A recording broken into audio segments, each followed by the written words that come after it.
What is your impressions of watching Giannis last night, these last two games, especially last night in a winning effort? Yeah, he's been incredible the last couple of games. And the first game he came back was, for anyone else, a great night. He got 20 and 17 in game one, and you say, okay, that's great, but it's not what he can do. And the last two nights over 40, incredible. And Chris Middleton and Jrue Holiday said, "Oh, we expect it." But even for Giannis, I don't know how you can expect that. After the injury he had just a short amount of time ago. So really, really been impressed the last couple of games by how well he's played. It is unreal. And you, Brian, yourself made a little news last night asking Giannis about history that he's approaching. Michael Jordan has 4 straight 40-point games in the finals. No one else has been able to repeat that. Giannis is halfway there. 2 down. When you asked him about it last night, he said, he's not worried about that. He's not Michael Jordan. He's just focused on winning game number 4. In your mind, watching especially what he did last night, now the Bucks are 1-1 in games where he scored 40 points in the finals. Do they need Giannis to perform last night like they did in order for them to win this series and win the finals? Or, hey, maybe they don't need Giannis to be Superman or Hercules if they want to win the finals. Should MJ be worried, I should say, I guess is the question. Or does he need to be worried if his record's in doubt if the Bucks want to win the finals?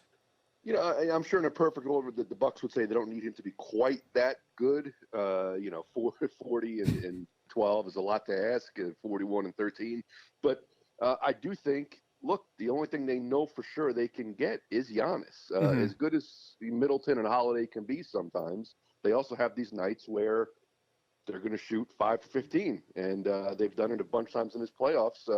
So yes, I think they do, as much as it is to ask. I think the Bucks do need to ask Giannis to be this as close to this 40-point guy as he can be every single night.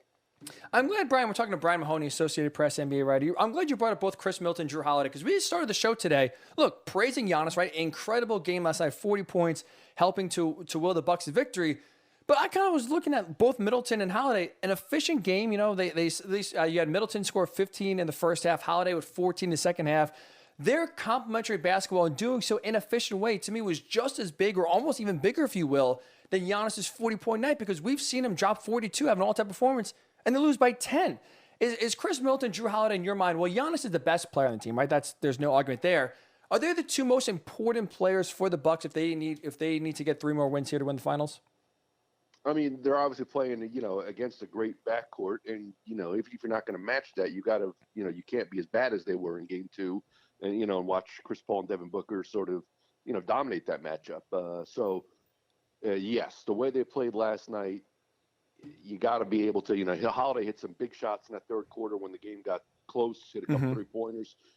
You need that. You're going to get open looks when you have a guy like Giannis who draws so much attention. And when you do, you have to make the shots. And they did not do it in Phoenix often enough. And last night they did. And, if you do that, then it's a whole different kind of ball game.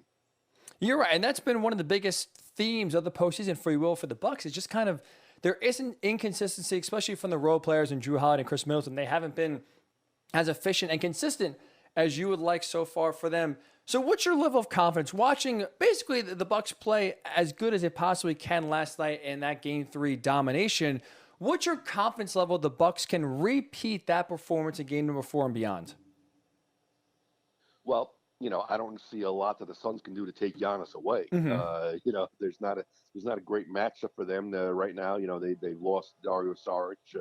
Another guy they could throw out there and defend against them. So it's really, you got DeAndre Ayton and Jay Crowder, not a ton behind that. So Giannis is going to put up his numbers. And if the Bucks make their shots, then they're going to be right there in this series, I think. There's not an easy answer for the Suns there.